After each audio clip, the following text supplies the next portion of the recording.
What is up, Nephilim? This is the Chig coming at you with what is quite possibly the best way to do your echoing nightmares on your monk in season 30 and probably every season going on. Before we get started though, go and hit that like button, hit that subscribe button. Don't forget to hit that bell notification icon so you get notified every time we come out with a new video. Anyway, so we are using the Inna set. As usual, the Inna set is like our best farming set, period. So for this, we're not really going to go over the stats as much as just what pieces of gear you need and how it's going to help you. So first things first, we have the Inna set. I've explained what this does 100 times before. Buffs your ally damage, makes them do more damage per ally that's out there, helps you out, does all the things, you know, just makes it good, right? So we're not going to go over that too much. We will go over the off pieces though, because those are important.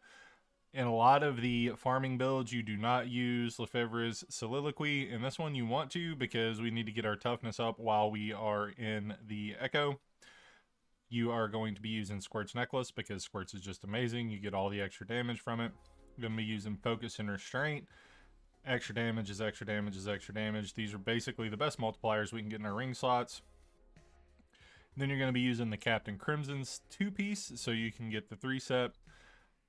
Reduces cooldowns by 20%, reduces resource cost by 20%, damage increased by a percentage of cooldown reduction, and damage reduced by a percent of cost reduction. So we are stacking cooldown in this, like it's just what we do. Everybody knows that's what we do with these kind of builds, so that's amazing. The gems, we are using the Sliver of Terror. More skills are on cooldown, your damage is increased. That's not what we're too worried about. Your cooldowns are increased by 25%, and for every skill on cooldown, you take less damage and deal more damage. That's the big thing for there. We're not really worried about the lightning and fire skills dealing more damage because we're not using either of those. And then you get the bonuses of all the different gem types from that. We are using the Bane of the Powerful because awesome. It's just going to be up all the time. Using Bane of the Trapped, slowed enemies take more damage. They're always slowed. Our allies freeze, we slow, it's great. And then we are using the Enforcer Gem to make our dudes do more damage. They're already immune to taking damage because of the Inna set, so we don't have to worry about the other part of this, just them doing increased damage. We have the Dregs of Lies in our weapon. This is just making our pets deal 25% more damage.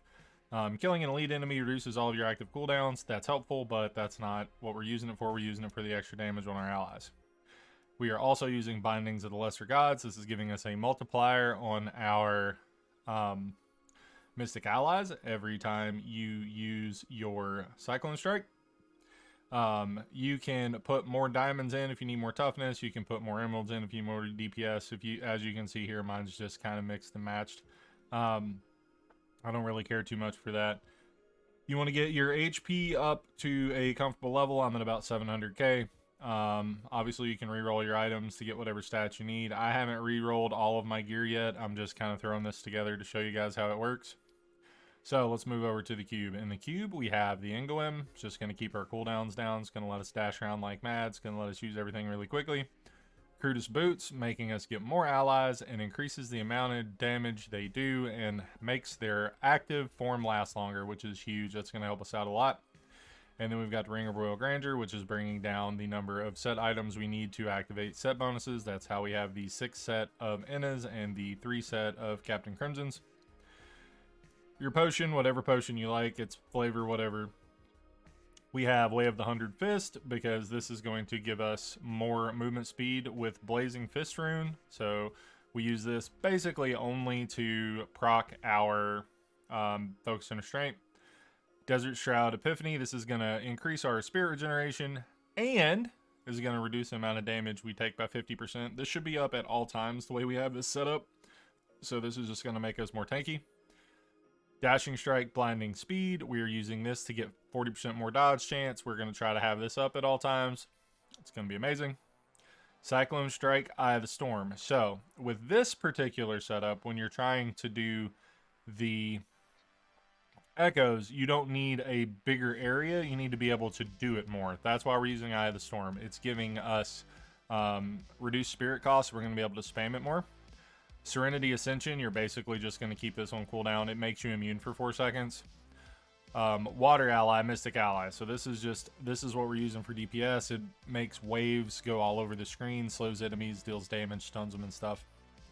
Using Unity, because we are going to get the increased damage because we have so many allies being affected by our mantras, and they get increased damage because they are affected by our mantras. Near-death experience, just in case we stand in the bad and get popped. Seize the initiative, this is going to increase our attack speed every time we hit a mob that's above 75%, so we're going to be doing that a lot. Then Beacon of Vitar, just to get more cooldown reduction. So that's the build, guys. I'm going to pop a scream and show you how it works. It's super easy. Basically, you just want to dash around and make sure you are keeping all of your things on cooldown. You're making sure you're doing everything you need to be doing. So from the beginning, you want to make sure you just stack up some allies, because they get multipliers based on how many allies you have. And then you want to pop your allies. Now you just want to make sure you're keeping your cooldowns up. Make sure you don't stand in bad. You do not want to pop the shrines until around 100, 105, 110, whatever the latest you can do is with your current setup is where you want to be with that, because you want those to help you get over 125. The whole goal here is to make sure you get over 125, which isn't incredibly difficult with this setup. I'm not gonna lie. This is probably the second easiest one to get as high as possible with, pretty easily.